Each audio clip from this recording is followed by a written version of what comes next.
ఈ Bapatla ecclesia of Jehovah Messiah channel నుండి వచ్చు మరి యొక్క సందేశానికి స్వాగతం. మతం యొక్క అసత్య బోధన నుండి పరిశుద్ధులకు ఒకసారే అప్పగింపబడిన బోధల్లోనికి దేవుడు మిమ్మల్ని నడిపించును గాక. ఈ సందేశం మీకు మీ కుటుంబానికి ఆశీర్వాదకరంగా ఉంటుంది గాక. పులియని రొట్టెల పండుగ 7 రోజుల పండుగ. అందులో మొదటి దినమున పరిశుద్ధ సంఘముగా కూడాలి. కనుక ఆజ్ఞ చొప్పున మనందరము ఇక్కడ దేవుని సన్నిధిలో ఉన్నందుకు చాలా చాలా ఆనందిస్తూ సంతోషిస్తూ ఉన్నాను. ఎంతమంది అయితే ఈ పరిశుద్ధ పండుగను పరిశుద్ధముగా ఆచరిస్తూ ఉన్నారో వారందరికీ శుభాకాంక్షలు తెలియజేస్తూ ఉన్నాను. ఈ యొక్క పరిశుద్ధ పండుగ మానవ జీవితాలకి ఎంతో ఉపయోగకరమైన పండుగ. ఇది దేవుడు నిర్ణయించిన పండుగ.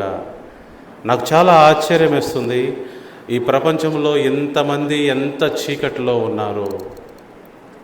దేవుని లేఖనాల్లో తెలుపబడిన పండుగలు పాటించకుండా దేవుని లేఖనాల్లో లేని పండుగలు పాటించుటకు ఎంత ఆతృత పడుతున్నారు.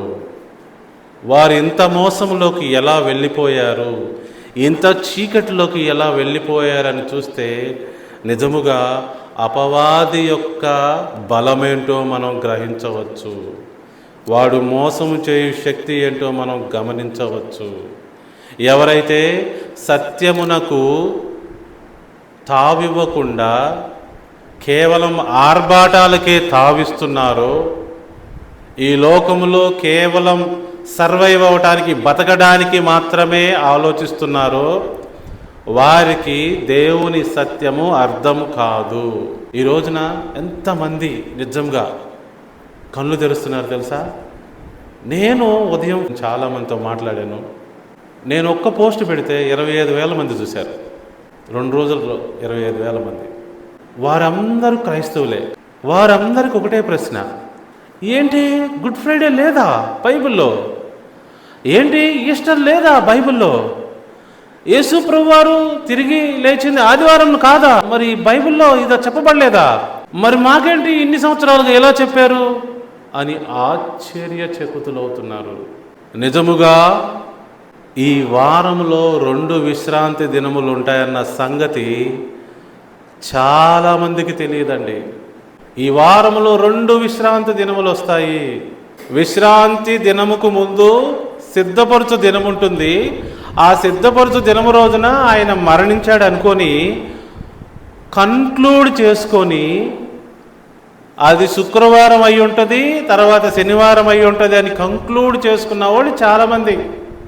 కానీ ఈ వారంలో 2 విశ్రాంతి దినములు ఉంటాయి. ఒక విశ్రాంతి దినమేమో వారాంతపు విశ్రాంతి దినము, ఇంకొకటేమో ఇదిగో ఈరోజు మనం పాటించుతున్నామే ఆ పరిశుద్ధ పండుగ రోజు, పులియని రొట్టెల పండుగలో మొదటి రోజు. దీని ముందు రోజును కూడా సిద్ధపరచు దినం అంటారు.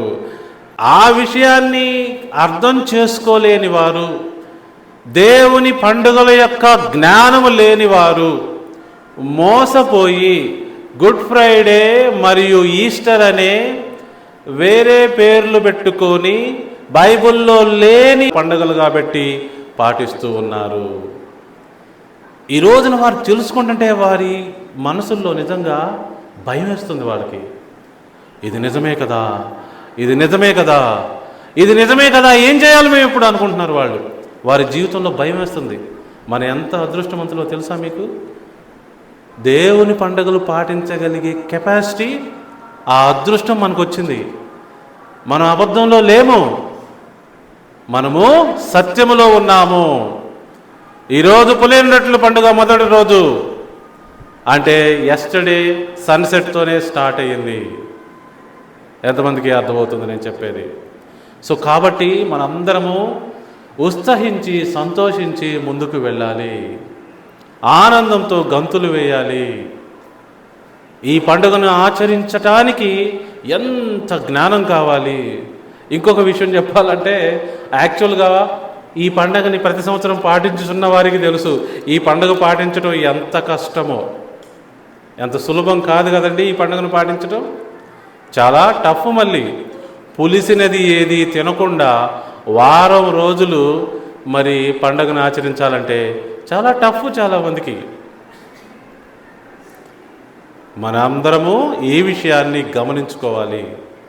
ముందుగా దేవుని వాక్యంలో ఉన్న వాక్య భాగములను గమనించిన తర్వాత కంక్లూషన్ ఇస్తాను. జాగ్రత్త గమనించండి. దేవుని వాక్య భాగంలో చూద్దాం. చూడండి, ముందుగా నిర్గమాకాండము 12వ అధ్యాయము 15వ వచనం నుంచి 20వ వచనం వరకు. 7 దినములు పులియని రొట్టెలను తినవలెను. మొదటి దినమున మీ ఇండ్లలో నుండి పొంగినది పారవేయవలెను. మొదటి దినము మొదలుకొని 7వ దినము వరకు పులిసిన దానిని తిను ప్రతి మనుష్యుడు ఇశ్రాయేలీయుల నుండి కొట్టివేయబడును. ఆ మొదటి దినమున మీరు పరిశుద్ధ సంఘముగాను 7వ దినమున పరిశుద్ధ సంఘముగాను కూడవలెను. ఆ దినములందు ప్రతివాడు తినవలసినది మాత్రమే మీరు సిద్ధపరచవచ్చును. అదియుగాక మరి ఏ పనియు చేయకూడదు. పులియని రొట్టెల పండుగను మీరు ఆచరింపవలెను. ఈ దినమందే నేను మీ సమూహములను ఐగుప్తు దేశములో నుండి వెలుపలిగా రప్పించుతిని గనుక మీరు మీ తరములన్నిటిలో ఈ దినము ఆచరింపవలెను. ఇది మీకు నిత్యమైన కట్టడగా ఉండును. స్పష్టంగా 7 రోజులు ప్రభువారు మనం ఏం చేయాలో చెప్తున్నారు. ఇప్పుడు మనం ఎవరిమి? ఇది ఇశ్రాయేలుకి ఇచ్చాడు కదా అని అందరూ అనుకోవచ్చు. నిజమైన ఇశ్రాయేలు ఎవరు అని బైబిల్ ఏం చెప్తుంది? అబ్రహాము సంతానమైనంత మాత్రము చేత ఇశ్రాయేలులు కాదు, యేసుక్రీస్తునందు విశ్వాసముంచి దేవుని రాజ్య పౌరులైన వారు మాత్రమే ఇశ్రాయేలీలు. ఆ లెక్కన మనమందరము ఇది నిత్యమైన కట్టడగా పాటించవలసిన వారమై ఉన్నాము. ఇది మన అదృష్టం. ఇది మన అదృష్టము. నెక్స్ట్ వాక్య భాగంలోకి వెళ్దాం. లేవీకాండము 23వ అధ్యాయము 6వ వచనం నుంచి గమనిద్దాం. జాగ్రత్త గమనించండి. ఇక్కడ ఆయన స్పష్టంగా ప్రభువారు చెప్పాడనమాట. ఆ నెల 15వ దినమున అనగా 15వ దినమున యెహోవాకు పొంగని రొట్టెల పండుగ జరుగును. 7 దినములు మీరు పొంగని వాటినే తినవలెను. మొదటి దినమున మీరు పరిశుద్ధ సంఘముగా కూడవలెను. అందులో మీరు జీవనోపాధి అయిన ఏ పనియూ చేయకూడదు. 7 దినములు మీరు యెహోవాకు హోమార్పణ చేయవలెను. హోమార్పణ మీరు బలి చేయాలి. చూద్దాం ఆ బలేంటో. 7వ దినమున పరిశుద్ధ సంఘముగా కూడవలెను. అందులో మీరు జీవనోపాధి అయిన ఏ పని చేయకూడదని వారితో చెప్పాను. దేవుని యొక్క ఇన్స్ట్రక్షను చాలా స్పష్టముగా ఉన్నది. చాలా చాలా స్పష్టంగా ఉంది. అందరు గమనించవలసిందిగా మనం చేస్తున్నాను. మన అందరికీ తెలిసిన విషయాలే. ఎవరైతే ఫస్ట్ టైం ఈ విషయాలు వింటున్నారో మరి మన సందేశం ద్వారా వారికి అర్థం కావాలి కాబట్టి ఈ విషయాలు చెప్తున్నాను. దేవుని పండగలు ప్రభు అయిన యెహోవా ఇస్తాడు. మానవులు క్రియేట్ చేయకూడదు. పండుగల నిర్ణయం అనేది మానవుల చేతుల్లో లేదు. దేవుడు మనకి సంవత్సరానికి ఎన్ని పండుగలు ఎలా చేయాలో స్పష్టంగా ఇక్కడ రాసి ఉంచాడు. లేవీకాండము 23వ అధ్యాయం. జాగ్రత్తగా అందరూ గమనించుకోవాలి. సో ఆ వారం రోజులు ఏం చేయాలి, పండుగను ఎలా ఆచరించాలో కూడా ఆయనే స్పష్టంగా చెప్తాడు. ఓకే, ఎక్లీషియాలో ఉన్నవాళ్ళైతే ఈ వారం రోజులు మంచి మంచి విషయాలు మనం ఫ్యామిలీ క్లాసుల్లో వింటాం. ఓకే, నెక్స్ట్ ద్వితీయోపదేశ కాండము 16వ అధ్యాయము 3వ వచనం. ఇవన్నీ తెలియాలి మనకి. చాలామంది పాత నిబంధనని కొట్టివేస్తారు.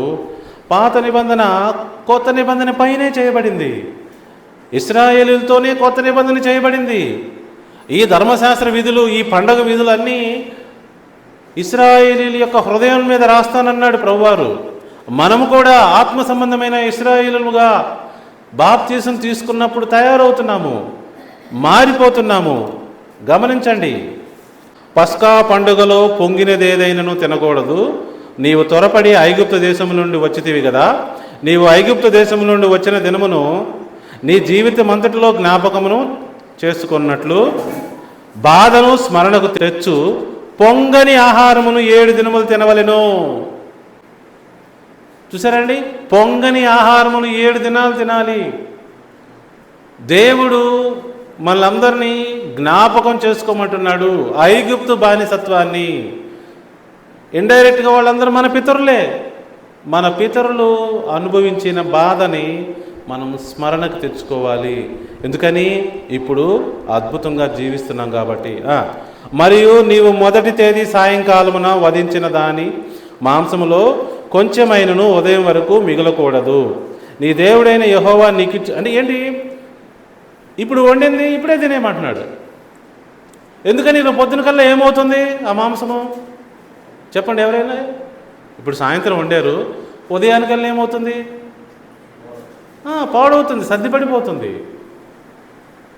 ఏదైనా సరే ఆ పూటనే తినమంటున్నాడు. మాంసమైనా, చేపలైనా, కూరగాయలైనా అంతే తినాలి. ప్రభువారి యొక్క ఇన్స్ట్రక్షన్ ఇది. మరియు పులియని రొట్టెలతో తినాలి, పులిసిందేది ఉండకూడదు. ఎంతకు అర్థమవుతుందని చెప్పే విషయము. నెక్స్ట్ సంఖ్యాకాండము 28వ అధ్యాయము. సంఖ్యాకాండము 28వ అధ్యాయము 17వ వచనము. ఇది చిన్న పండుగ కాదండి, మహాదిన పండుగ, దేవునికి పెద్ద పండుగ. అందరూ గమనించాలి. అన్ని విషయాలు ఈ సందర్భంలో చెప్పడం కుదరదు, కానీ సంతోషించి గంతులు వేసే అంతటి పండుగ. పాపంలో నుంచి బయటపడిన తర్వాత పాప నిర్మూలన చేసే పండుగ ఇది. 28:17.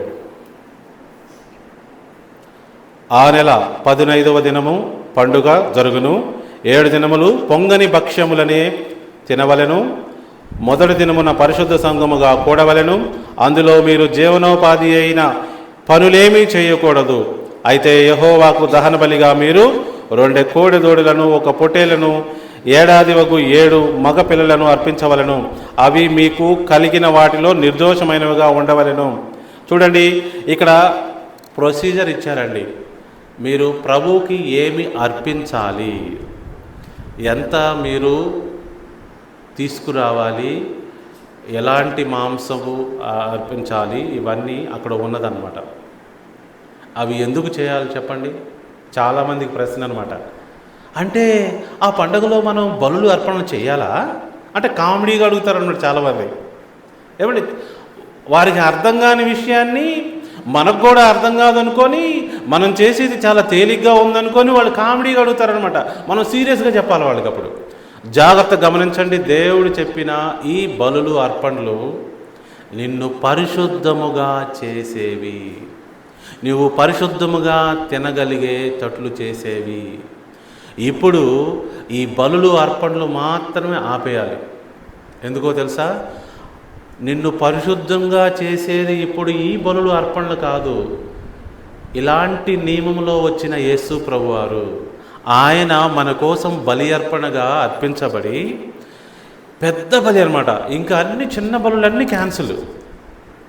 ఒక్కసారి ఆయన మన జీవితానికి సరిపడా బలి అర్పించి ఆ బలి ద్వారా మనందరి హృదయములలోకి పరిశుద్ధాత్మని శక్తిని పంపుతున్నాడు, మనల్ని పరిశుద్ధులుగా చేస్తున్నారు.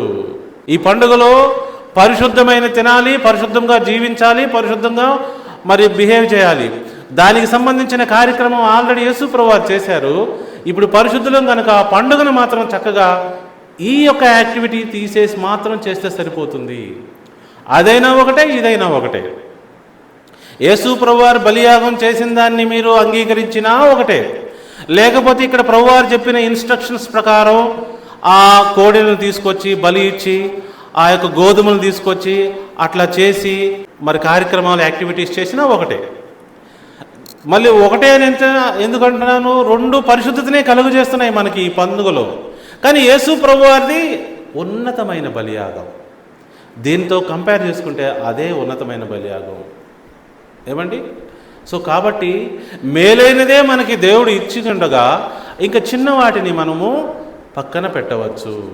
ఆ విధంగా ఈ రోజున నేను బలులు అర్పణలు ఏవైతే ఈ ప్రొసీజర్లో చెప్పారో వాటిని ఆపివేయవచ్చు. ఈ విషయాన్ని హెబ్రీలకు రాసిన పత్రికలో స్పష్టంగా భక్తుడు రాశాడు కూడా. మనం చదువుకుంటే మనకు అర్థమైంది. అందరికి అర్థమవుతుందని చెప్తుంది. నెక్స్ట్ చాలామంది అడుగుతారు, అవి యూదుల పండుగలు కదా, మనం ఎలా చేస్తాము, మనం చేయొచ్చా అసలు? కొత్త నిబంధనలో యేసు ప్రభువారు శిష్యులు చేశారా లేదా అని డౌట్ చాలామందికి వచ్చింది. మీరు అపోస్తల కార్యములు చదివితే అందులో ఈ పండుగ కూడా ఉందని మనకు తెలుస్తుంది. 18వ అధ్యాయంలో అపోస్తల కార్యములు ఏం చేశారు తెలుసా? ఆ వచనాన్ని మాఫ్ చేసేసారు, ట్రాన్స్లేషన్లో తీసేశారండి. అది మీకు ఫ్యామిలీ క్లాస్లో చూపిస్తా. ఓకే, సో అయితే బైబిల్లో వాళ్ళు మార్పు చేయలేని మాటలు ఉన్నాయి, అవి చూపిస్తాను చూడండి. 1 కొరింథీ 5వ అధ్యాయము 6వ వచనం. భక్తుడైన పౌలు కొరింథీ అనే అన్యజనుల సంఘానికి రాస్తున్నాడు. ఏమి రాశాడో చూద్దాం. దేవుని వాక్యములో లేని పండుగలు ఊరేగింపుగా చేసి ఊరూరా తిరిగి మ్యూజిక్ పెట్టి ఎన్నెన్ని చేసినా ఏమైనా ఉపయోగం ఉంటుందా? పిల్లలను తీసుకొని రోడ్లంతా తిరిగినా ఏమైనా ఉపయోగం ఉంటుందా? దేవుని వాక్యములో శిష్యులు కూడా చెయ్యని పండుగలు చేయటం వలన ఏమైనా ఉపయోగం ఉంటుందా? ప్రభువారు అన్నారు, మీరు నన్ను వ్యర్థముగా ఆరాధించుచున్నారు. అది నిజమే కదా. ఇప్పుడు వాక్య భాగం చూద్దామా మనం. మీరు అతిశయపడుట మంచిది కాదు. పులిసిన పిండి కొంచెమైనను ముద్దంతయు పులియజేయనని మీరు ఎరుగరా? మీరు పులిపిండి లేనివారు గనుక క్రొత్త ముద్ద అవుటకై ఆ పాతదైన పులిపిండిని తీసి పారవేయుడి. ఇంతేకాక క్రీస్తు అను మన పస్కా పశువు వధింపబడెను. పస్కా పశువు ఎవరిప్పుడు? యేసు ప్రభువారు. నెక్స్ట్ లైను, గనుక పాతదైన పులిపిండితోనైనను దుర్మార్గతయు దుష్టత్వమును నన్ను పులిపిండితోనైనను కాకుండా నిష్కాపట్యమును సత్యమును అను పులియని రొట్టెతో పండుగ ఆచరింతుము. లాస్ట్ మాట చూడండి, ఆచరింతుము. మనము చేద్దాము, మనము చెయ్యాలి. ఓ పండుగ ఆచరించేవారులారా, కొరింథీలారా, ఇలా ఆచరించండి. పస్కా పశువు మనకి యేసు ప్రభువారు. ఈ రోజున మీరు పిండిలో సరిగ్గా ఉన్నారు, పులిసిందేది తింటలేదు, అంతా బాగానే ఉంది. కానీ మీ జీవితంలో ఆ పులిసిన పిండి సూచనకు సంబంధించింది ఇంకా ఉంది మీ జీవితంలో. అదేంటి? ఏమంటే అక్కడ దుర్మార్గతయు దుష్టత్వమును ఇంకా ఉన్నది. అది తీసేయాలని పోలికగా ఇచ్చిన ఈ పండుగలో మీరు అవి ఉంచుకొని పులియని రొట్టెలు తింటున్నారు, ఉపయోగం ఏముంది అంటున్నాడు. నా మాటలు మీ అందరికీ అర్థమైనవా? పౌలు గారు బాధ ఏంటో తెలుసా? పండుగ బాగానే ఫాలో అవుతున్నారంట, పులిసిందేది తింటలేదంట, చక్కగా క్లీన్గా తింటున్నారంట, అంతా బాగానే ఉంది. కానీ పౌలు గారు ఒక పాయింట్ని ఆ కొరింథీలో ఉన్న సంఘమునకు ఎత్తి చూపుతున్నాడు. మీ జీవితంలో దుర్మార్గతయు దుష్టత్వమును అనే పులిపిండి ఇంకా ఉంది కదా, దాన్ని తీసేయట్లేదేంటి అంటున్నాడు. వింటున్నారా ప్రియా దేవుని బిడ్డలారా? సో ఈ పండుగ యొక్క ముఖ్య ఉద్దేశం ఏంటి? భౌతికమైనది చేస్తూ మన లోపల ఉన్న మానసికమైన మార్పుని మనం తెచ్చుకోవాలి. బాప్తిజం తీసుకోవడం అంటే ఏంటి? నీళ్ళలో ఇట్లా లోపలికి మునిగి పైకి రావడం, అది ఫిజికల్ యాక్టివిటీ. కానీ దాని మీనింగ్ వేరుగా ఉంది స్పిరిచువల్గా. అలానే ఈ పండుగను మనం ఫిజికల్గా చేస్తున్నాము, దాని మీనింగ్ వేరుగా ఉంది స్పిరిచువల్గా. కేవలం పులియని రొట్టెలు తినడం మాత్రమే కాదు, దాని యొక్క భావాన్ని తెలుసుకొని తినండి. సో ఏమంటాడు? పాతదైన పులిపిండితోనైనను దుర్మార్గతయు దుష్టత్వమును అని పులిపిండితోనైనను కాకుండా మరి ఎలాంటి పిండితో మనం పండుగ చేయాలంట? నిష్కాపట్యమును సత్యమును. మీలో సత్యమున్నదా? సత్య విషయమైన ప్రేమ ఉన్నదా? యేసుప్రభువు వారు ఎప్పుడు మరణించారు తెలుసా మీకు? పస్కా రోజున మధ్యాహ్నం 3 గంటలకు మరణించారు. అది ఆయన మరణించిన సంవత్సరము మంగళవారము సాయంత్రం పస్కా భోజనం చేసిన తర్వాత బుధవారము మధ్యాహ్నం 3 గంటలకు ఆయన చనిపోయాడు. ఆ తర్వాత వచ్చే రోజు పులియని రొట్టెల పండుగ మొదటి రోజు కాబట్టి గబగబా యేసుప్రభువు వారిని శిలువ మీద నుంచి కిందకు దించి సమాధిలో పెట్టేశారు. ఎందుకంటే పండుగ రోజున శిలువ మీద ఉండకూడదు ఆయన. తర్వాత పండుగ రోజు ఆచరించారు. పండుగ రోజు తర్వాత మళ్ళీ ఖాళీ దినం దొరికింది. శిష్యులు, ఈ స్త్రీలు అందరూ వెళ్ళి గబగబ సుగంధ ద్రవ్యాలు కొన్నారు. అందుకే దేవుని వాక్యంలో ఏం రాయబడి ఉంటుంది తెలుసా? విశ్రాంతి దినం గడిచిపోయిన తర్వాత సుగంధ ద్రవ్యాలు కొన్నారని ఉంటుంది. సుగంధ ద్రవ్యాలు కొని ప్రిపేర్ చేసిన తర్వాత మళ్ళీ విశ్రాంతి దినం వచ్చిందని ఉంటుంది. ఈ 2 వచనాలు చూసి చాలా మంది కన్ఫ్యూజ్ అయిపోతూ ఉంటారు. ఇదేంది, విశ్రాంతి దినం అయిపోయిన తర్వాత వీళ్ళు సుగంధ ద్రవ్యాలు కొన్నారంట, ఇదేంటి సుగంధ ద్రవ్యాలు కొన్న తర్వాత మళ్ళీ విశ్రాంతి దినం వచ్చిందంట? కన్ఫ్యూజ్ అయిపోతూ ఉంటారు. వారికి తెలియదు ఏంటి, ఆ వారములో 2 విశ్రాంతి దినములు ఉన్నవి.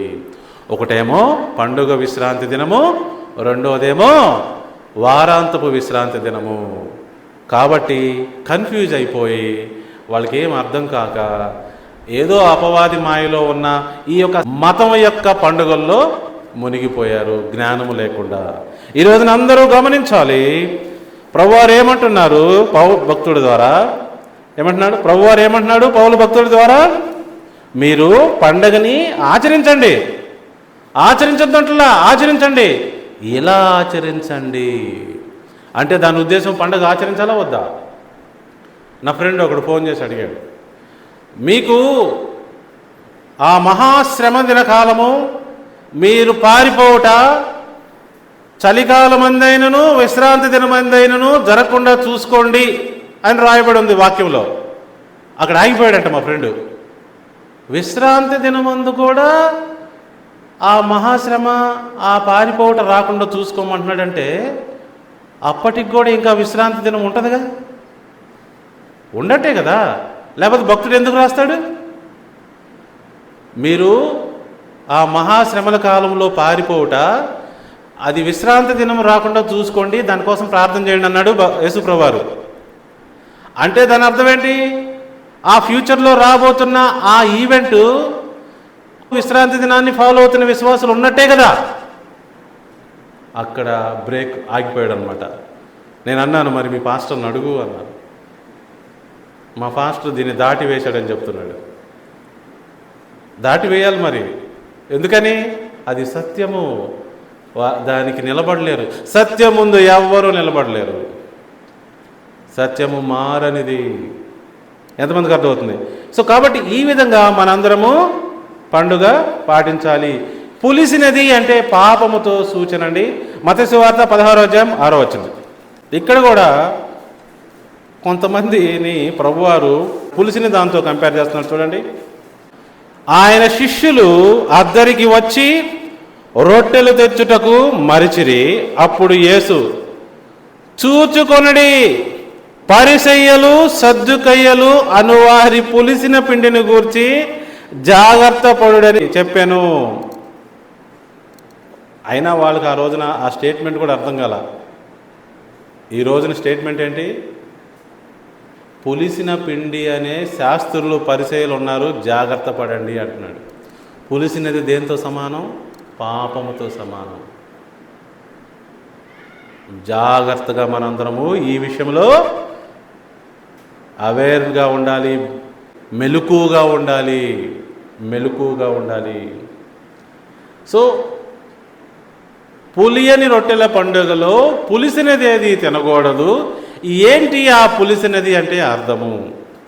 ఇప్పుడు మనం ఈ లోకంలో ఎంతమంది ఉన్నారు కదా, ఎంత విచిత్రంగా కనపడుతున్నాం మన వారికి. ఎవరన్నా ఈ రోజున పండగ చేస్తున్నారా? ఏప్రిల్ 2వ తారీఖు పండగ ఎవరైనా చేస్తున్నారా? ఎంత చీకటో ఆలోచించండి. ఆకాశంలో దేవుడు క్యాలెండర్ పెట్టాడు. ఈరోజు పౌర్ణమి. పౌర్ణమి ఎప్పుడు వచ్చినా 15వ తారీఖు అని గుర్తుపెట్టుకోండి. ఎప్పుడు పౌర్ణమి వచ్చినా 15. ఎప్పుడు అమావాస్య వచ్చినా నెల స్టార్టింగ్ అని గుర్తుపెట్టుకోండి. అంటే ఒక నెల ఎండ్ అయింది, ఇంకో నెల స్టార్ట్ అయింది. ఓకే. సో దేవుని యొక్క సత్యము ఫాలో అవటం అంటే అంత ఈజీ కాదు కదండి. ఈ లోకంలో ఉన్న సాంప్రదాయాలకి, కట్టుబాట్లకి మనం అందరము వ్యతిరేకంగా ప్రవర్తిస్తున్నాం కదా. ప్రభువారు అదే చెప్పింది భక్తుడి ద్వారా, మీరు ఈ లోక మర్యాదను పాటించకుండా పరలోక రాజ్య మర్యాదను ఫాలో అవ్వండి. అదే కదా మనం ప్రయత్నిస్తుంది. ఎంత గ్రేటో మీరు ఆలోచించారా మీ గురించి మీరు? ఈ రోజున పండుగ పాటించడం అంటే దేవుడు ఎంత సంతోషిస్తున్నాడు మనందరిని చూసి. మనలాంటి వారు చాలామంది ఉన్నారు ఇంకా, వాళ్ళందరిని చూసి నా బిడ్డలు నా మాట వింటున్నారు, వారికి అంత జ్ఞానము వచ్చింది, వారు ఎంత గొప్పగా ఫాలో అవుతున్నారు. ఇది సత్యము అని తెలిసి కొంతమంది పాటించలేకపోతున్నారు. వారి మనసులో రగులుతుంది మంట రగులుతుంది చాలామందిలో. ఇది సత్యమని తెలుసు, గుడ్ ఫ్రైడే కాదని తెలుసు, ఈస్టరు అది ఒక దేవత పేరు అని తెలుసు, అవి చేయటం ఉపయోగం లేదని తెలుసు, వాళ్ళ గుండెలో మంట కలుగుతూ ఉన్నది. ఎంత అదృష్టం మంది దీన్ని సెలబ్రేట్ చేసుకోవాలండి. ఎంత గొప్పగా మనం పాటించగలుగుతున్నామంటే ముందు ఆ అదృష్టము, ఆ జ్ఞానము, ఆ అవకాశము మనం దాన్ని సెలబ్రేట్ చేసుకోవాలి. ఇది గొప్ప సంగతి, ఇది చిన్న సంగతి కాదు, ఇది గొప్ప సంగతి. అందరికి అర్థమవుతుందని చెప్పేది. నెక్స్ట్, పులిసినది అంటే పాపముతో సమానము. ఇంకో 2 వాటికి కూడా పోలిక ఉంది, జాగ్రత్తగా వినండి. పులిసినది అంటే ఏంటి? పాపము. ఇంకొకటి రాంగు సిద్ధాంతము, ఫాల్స్ డాక్ట్రీన్. రాసుకోండి, లీవెన్ అన్నదానికి 3 రాసుకోండి. పాపము, తప్పుడు సిద్ధాంతము అంటే ఫాల్స్ డాక్ట్రీన్. 3వది వెరీ ఇంపార్టెంట్ అండి, హిపోక్రసీ, వేషధారణ. ఏంటి పులిసింది అంటే? వేషధారణ. అంటే వేషధారణ అంటే ఏంటి? నటన, లేనిది ఉన్నట్టుగా చూపించే నటన. పులిసింది అంటే గుర్తుపెట్టుకోండి మన జీవితంలో. ఏంటి పులిసింది అంటే? ఒకటేమో పాపము, ఆజ్ఞాతిక్రమం చేయటం. 2వదేమో తప్పుడు సిద్ధాంతం, ఆధారం లేదు, సత్యం లేదు. 3వది హిపోక్రసీ అంటే వేషధారణ, అంటే నటనా జీవితము. వద్దు మనకి నటనా జీవితం వద్దు. మాకున్నదేదో మేము తింటాం, మేము చేసేదేదో మేము చేస్తాం, దేవుని సత్యానుసారంగా నడుచుకుంటాం. నటనా జీవితము మన జీవితంలో వద్దు. ఓకే. పాస్ ఓవర్ అంటే అందరికీ తెలుసు కదా, యేసు ప్రభువారు యొక్క బలి, పాప పరిహారార్థ బలి. అలాగే దాని వెంటనే వచ్చే పండుగ పులిండట్లు పండుగ. అంటే living a sin life, purified life after redemption. ఎప్పుడైతే మనం అందులో నుంచి శుద్ధీకరణ చేయబడి వచ్చామో, పస్కాల నుంచి శుద్ధీకరించబడి బయటకు వచ్చామో, ఆ శుద్ధీకరణని కంటిన్యూ చేయాలి కదా. ఆ ప్యూరిఫై అయ్యాం కదా, మళ్ళా పాపంలో వెళ్లకుండా కంటిన్యూ చేసే ప్రాసెస్ని ఈ పండుగ తెలియపరుస్తుంది. మనస, వాచ, కర్మణ మనలో ప్యూరిఫై చేస్తుంది. చాలామందికి రోగాలు ఎందుకు వస్తాయి? రక్తం అంట కలుషితమైపోయిందంట, అందులో వైరస్, బ్యాక్టీరియా, రకరకాల కలుషితం. అప్పుడు ఏం చేయాలి? రక్తాన్ని శుద్ధీకరించాలి. రక్తాన్ని శుద్ధీకరించేది ఏంటి? బాడీలో కిడ్నీ పనిచేయకపోతే రక్తం శుద్ధీకరించబడదు. రక్తం శుద్ధీకరించబడితే మానవుడు చనిపోతాడు. అందుకు కిడ్నీ పనిచేయాలి. కిడ్నీ ఫెయిల్ అయితే, అందుకే కిడ్నీ ఫెయిల్ అవడం వల్ల డయాలసిస్ చేస్తారు. డయాలసిస్ అంటే ఏంటి? కిడ్నీ చేసే పనిని బయట చేయటం అన్నమాట. ఆ రక్తము ఒక మిషన్లో నుంచి అలా వచ్చి తిరిగి వచ్చేటప్పుడు ఆ మలినాలన్నీ తొలగించుకుంటూ పోతుంది అనమాట. అంటే కిడ్నీ చేయాల్సిన పని బయట మిషన్ చేస్తుంది. అదే డయాలసిస్ అంటే. సో ఎలా అయితే రక్తం ప్యూరిఫైగా ఉండాలో మన ఆలోచనలు, మన జీవితము ప్యూర్గా ఉండటం కోసం ఈ పండుగ ఇచ్చాడు ప్రభువారు. తప్పుడు కార్యక్రమాలు, తప్పుడు ఆలోచనలు, విధానాలకు మనం వెళ్లకుండా ప్యూరిటీ మెయింటైన్ చేసే భాగ్యం దేవుడు మనకి ఇవ్వాలని ఈ పండుగ ఇచ్చాడు. ఆ పులిసింది తీసేయండి, రోజు తీసేసేయండి అంటున్నాడు. ఎంతమందికి అర్థమైంది? ఓకే. సో పాస్ ఓవర్ రక్షణ స్టార్ట్, పులియని రొట్టెల పండుగ రక్షణ కొనసాగింపు. యేసు ప్రభువారు వచ్చేంత వరకు ఆ రక్షణ కొనసాగింపు. ఏంటి? పస్కా. మనము నూతన సృష్టి అయ్యాము పస్కాలో. యేసు ప్రభువునే మింగేసిన వాళ్ళం అనమాట. యేసు ప్రభువారు మాదిరిగా మనం అయ్యామన్నమాట, నీతిమంతులం. అయితే ఆ నీతిని యేసు ప్రభువారు వచ్చే వరకు కంటిన్యూ చేయాలా, ఆ ప్యూరిటీ కంటిన్యూ చేయాలా. అదే పులియని రొట్టెల పండుగ సూచిస్తూ ఉన్నది. The process of purification continues in the unleavened bread festival. అదనమాట. అర్థమైందా? సో ఇది 7 రోజుల పండుగ. మనందరము చక్కగా ఈ పండుగని మనస్ఫూర్తిగా ఆచరించి పండుగ ఆశీర్వాదాలు జీవితంలో తెచ్చుకోవాలని మనం చేస్తున్నాను. నటనా జీవితం వద్దు, ఫాల్స్ సిద్ధాంతాలు వద్దు. దేవుని కృప మన పైన ఉంటే మనము పాపము జోలికి వెళ్ళకుండా దేవుడు మనకిచ్చింది జ్ఞానాన్ని ఇంప్రూవ్ చేసుకోవటం, ఆ ప్రాసెస్లో ముందుకెళ్ళిపోవటమే. సో ఈ విధంగా అందరూ స్పిరిచువల్గా, అంటే ఆత్మ సంబంధంగా దేవుడిచ్చిన ఆజ్ఞల్లో చక్కగా జీవిస్తూ దేవుడిచ్చిన ఆ యొక్క విడుదలకి, ఏది పాపము నుంచి ఇచ్చిన విడుదలకి మనము విలువ తీసుకొచ్చే వారిగా ఉండాలని మనస్ఫూర్తిగా కోరుకుంటూ ఈనాటి ఈ యొక్క పండుగ ప్రత్యేక సందేశాన్ని ముగిస్తూ ఉన్నాను. అందరికీ అన్ని విషయాలు అర్థమైనవి అని భావిస్తున్నాను. ఎవరికైనా డౌట్స్ ఉంటే ఖచ్చితంగా నాకు దగ్గరకు వచ్చి ఆ డౌట్స్ అన్నీ నివృత్తి చేసుకోండి. ప్రార్థన చేసుకుందాం, క్లోజ్ చేసుకుందాం.